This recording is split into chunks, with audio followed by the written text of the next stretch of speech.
दोस्तों आज का ये वीडियो या फिर आज का ये थंबनेल देखकर कमज़ोर दिल वाले छात्रों के लिए थोड़ा सा मुश्किल होगा, लेकिन अगर आप वीडियो को पूरा देखें तो आपको जानकारी पूरी मिलेगी।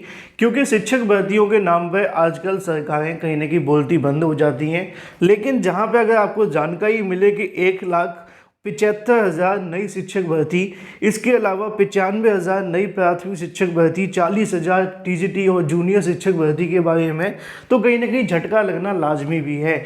नमस्कार दोस्तों, स्वागत है आप सभी का ऑनलाइन एडा फर्स्ट यूट्यूब चैनल पर। इस वीडियो में हम बात करने वाले हैं एक बड़ी शिक्षक भर्ती के बारे में, जहां पर सरकारें एक तरफ शिक्षक भर्ती को लेकर चुप हैं, तो वहीं दूसरी तरफ आप सभी के सामने भर्तियों के बारे में, जहां पे भर्ती नहीं 1 लाख लगभग 1.25 लाख आप सभी के सामने भर्ती देखने के लिए मिलती हैं।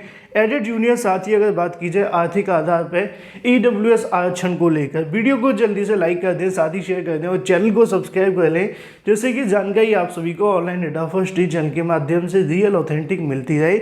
चलिए दोस्तों वीडियो शुरू करते हैं।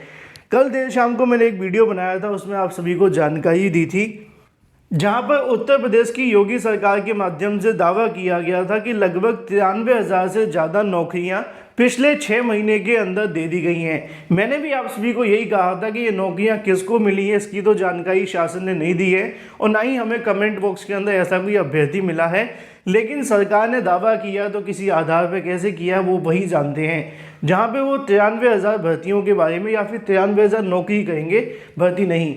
लेकिन इसी बीच अगर बात की जाए तो यहाँ पे सत्ता परिवर्तन के बाद में एक बड़ा बदलाव देखने के लिए मिला है आपके पड़ोसी राज्य, जहाँ पे बम्पर पदों पे भर्तियां देखने के लिए मिल रही हैं। बम्पर शब्द भी कहीं ना कहीं छोटा होगा इन भर्तियों को बताने के लिए, क्योंकि इसकी संख्या ही इतनी ज़्यादा है, जहाँ पे 1,75,000 नई शिक्षक भर्ती देखने के लिए मिलती हैं। सिर्फ और सिर्फ शिक्षकों की अलग अलग विभागों में कितने पद होंगे उसकी भी जानकारी आप सभी को मिली गई होगी, और इसके बारे में आप सभी के सामने तथ्यों के आधार पर जानकारियां दी जाएंगी। और एक बात मैं आपको बता दूं, ऐसा नहीं है कि यहाँ पे उत्तर प्रदेश के अंदर किसी भर्ती के बारे में जानकारी समाचार पत्रों में निकलती है और वो समाचार में रह जाती है, बिल्कुल भी नहीं। यहाँ पे अगर बात की जाए तो भर्तियों के विज्ञापन भी जारी किए जाते हैं, जिसकी जानकारी मैं आप सभी को देता रहता हूँ।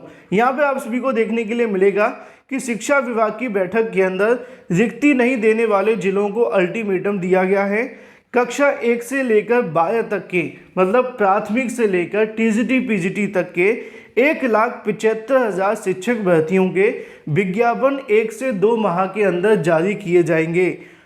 और इन भर्तियों के जो विज्ञापन जारी होंगे वो यहाँ पे आप सभी के सामने लिखा हुआ है। जानकारी पटना से प्रेषित की गई है, तो जानकारी आप सभी जानते हैं कि बिहार से संबंधित है, जहाँ पे एक तरफ उत्तर प्रदेश के अंदर बड़ी संख्या में पद खाली होने के बावजूद 3 करोड़ 4 करोड़ यहाँ पे नामांकन हो जाते हैं। लगातार यहाँ पे पदों की संख्या कहीं ना कहीं घटती जा रही है। दूसरी तरफ नामांकन बढ़ रहे हैं, विद्यालय बढ़ रहे हैं, और पदों की संख्या की बात की जाए तो 0 देखने के लिए मिलती है। लेकिन वहीं अगर आपके पड़ोसी राज्य को देखा जाए तो कक्षा 1 से लेकर 12 तक के 1,75,000 शिक्षकों की भर्ती हो रही है। इसकी जानकारी देना इसलिए भी आवश्यक है क्योंकि आपको पता चले कि आपके आसपास के राज्यों में लगातार बम्पर भर्तियों के विज्ञापन जारी हो रहे हैं। नीचे लिखा हुआ है कि राज्य में अगर बात की जाए 80,000 प्रारंभिक से लेकर उच्च प्राथमिक स्कूलों में 2.25 लाख शिक्षकों के 7वें चरण के तहत नियुक्तियां अगस्त में या सितंबर के यहाँ पे जो महीने में शुरू कर दी जाएंगी। असल में यहाँ पे एक मिसप्रिंट हुआ है, यहाँ पे सितंबर अक्टूबर होना था, क्योंकि ये जानकारी कल के समाचार पत्रों में देखने के लिए मिली है।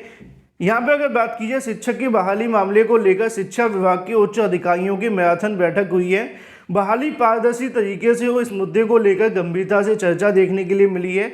बैठक में विभिन्न जिलों के नियोजन और इसके अलावा इकाई बार मिली रिक्तियों को लेकर चर्चा की गई है। कई जिलों से रिक्ति न आने को लेकर भी यहाँ से सवाल खड़े किए गए हैं। यहाँ पे लिखा हुआ है कि प्रारंभिक स्कूलों में 80,000 से लेकर 1 लाख तक की जो रिक्ति है वो आ सकती है। मतलब आप समझ जाएं कि यहाँ पे जो प्रारंभिक मतलब कि प्राथमिक स्कूल, जबकि हाई स्कूलों की रिक्ति इसके लगभग देखने के लिए मिल सकती है। हालांकि रिक्ति की घटना को अंतिम रूप देने के बाद में बैठक देखने के लिए मिलेगी और उस बैठक के बाद में शिक्षक भर्ती का विज्ञापन जारी होगा। मन में सवाल आप सभी के मन में हो सकता है कि जो डाटा आपने जारी किया वो कैसे है, तो इसको लेकर मैंने पहले एक बार वीडियो बनाया था बिहार शिक्षक भर्ती को लेकर, जहां पे बताया था कि वहां पे लगभग 90 से 95,000 प्राथमिक शिक्षक भर्ती होगी और जूनियर के पदों की और टीजीटी पदों की संख्या 38 या 40 या 42 के समथिंग दोनों की ऊपर नीचे देखने के लिए मिलेगी, जिसके बारे में वहाँ के न्यूज़पेपर्स में रेगुलर जानकारियाँ निकलती रहती हैं। तो मतलब ये है कि इसी महीने इनके जो विज्ञापन है वो जारी कर दिए जाएंगे। संभवतः यही है कि जल्दी 2.25 लाख पदों पर भर्तियाँ होने वाली हैं बिहार के अंदर।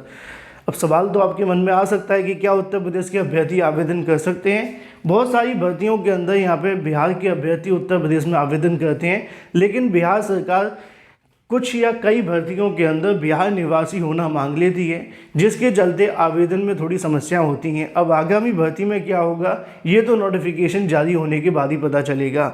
बात कर लेते हैं अपनी अगली अपडेट के बारे में, जो कि संबंधित है एडेड जूनियर, इसके अलावा आर्थिक आधार पर आरक्षण के संबंध में। ईडब्ल्यूएस आरक्षण को लेकर सुप्रीम कोर्ट में लगातार बहस जारी है। उसी के संबंध में यहाँ पे आपको देखने के लिए मिलेगा कि आर्थिक आधार पे क्यों नहीं दे सकते आरक्षण। ईडब्ल्यूएस आरक्षण की सुनवाई के दौरान सुप्रीम कोर्ट ने याचिकाकर्ताओं से सवाल किया कि आर्थिक रूप से कमजोर ईडब्ल्यूएस सरकारी नौकरी में उच्च शिक्षण संस्थानों में 10% कोटे का विरोध की दलील दे रहे याचिकाकर्ताओं और सुप्रीम कोर्ट ने शुक्रवार को यहाँ पे कहीं ना कहीं वीरवार को यहाँ पे सवाल खड़ा किया कि आरक्षण का आधार आर्थिक क्यों नहीं हो सकता। कोर्ट ने कहा कि 75 साल हो गए, संविधान की एक गतिशील दस्तावेज़ है, हमने गरीबी, पीढ़ियों और इसके अलावा और भी तमाम चीज़ें देखी हैं, उनके आधार पर यहाँ पे आरक्षण को लेकर सवाल खड़ा किया गया। क्योंकि यहाँ से जो वकील थे उन्होंने कहा था कि जो ईडब्ल्यूएस का आरक्षण है वो गैर कानूनी है, और भी अलग अलग प्रकार की टिप्पणियाँ की गई थी, है ना। उसके बाद से कल सुप्रीम कोर्ट ने इसको लेकर सहमति जताई थी। आज एक बार फिर से उसी के संबंध में एक काउंटर क्वेश्चन देखने के लिए मिलता है कि आर्थिक आधार पर आरक्षण क्यों नहीं दे सकते, इसका जवाब दीजिए। संभवतः यही है कि आरक्षण ईडब्ल्यूएस के पक्ष में यहाँ से फैसला देखने के लिए मिलेगा, अब तक जो सुप्रीम कोर्ट की टिप्पणियां हैं उनके आधार पर। बाकी आप क्या समझते हैं कमेंट करके अवश्य बताएं। बात कर लेते हैं अपनी अगली अपडेट के बारे में, जो कि संबंधित है एडेड जूनियर शिक्षक भर्ती को लेकर। एडेड जूनियर के बारे में कल देर शाम को जब मैंने वीडियो बनाया था, 3 अलग अलग जानकारी आपको देखने के लिए मिली थी। तीनों में से एक जानकारी आपको समाचार पत्रों में भी देखने के लिए मिल जाती हैं, क्योंकि कुछ अभ्यर्थी चाहते हैं सीटों की संख्या को बढ़ाया जाए, कुछ अभ्यर्थी चाहते हैं कि ओएमआर को यहाँ से कहीं ना कहीं दोबारा से संशोधित किया जाए जिनका परिणाम नहीं आया है, तो कुछ अभ्यर्थी ओएमआर को लेकर सवाल खड़े कर रहे हैं, जहाँ पे आप यहाँ से भी देख सकते हैं। एडेड जूनियर शिक्षक भर्ती के संशोधित परिणाम को लेकर यहाँ से जो आपत्ति है वो जताई गई है।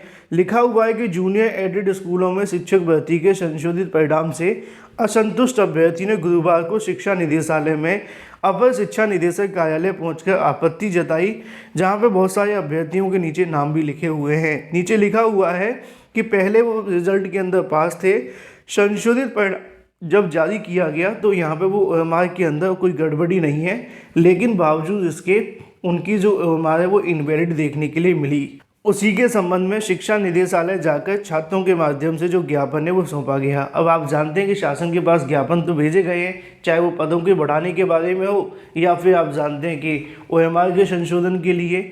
अब होगा क्या वो सरकार के ऊपर डिपेंड करेगा। वीडियो को लाइक कर दें, साथ ही शेयर कर दें और चैनल को सब्सक्राइब कर लें।